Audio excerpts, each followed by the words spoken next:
When I first moved back to Newford, I didn't have a clue what I wanted to do with my life. I just knew it wasn't going to involve TV, films, or even theater.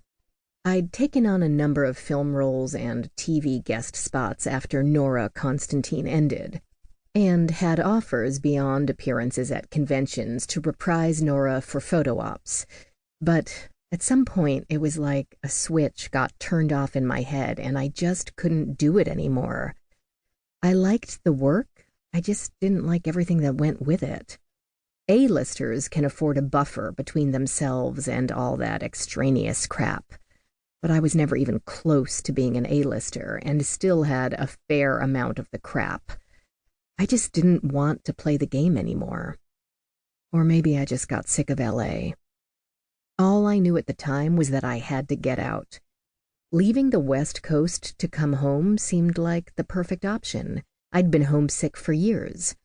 For one thing, Newford has actual weather.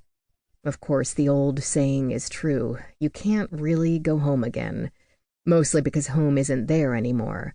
It resembles the nostalgic place in your head. But too many of the specifics have changed or disappeared. But there are constants.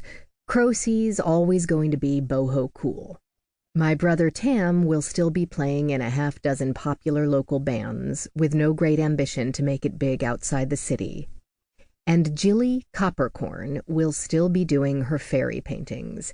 Except now, instead of eking out a living, she's famous for them.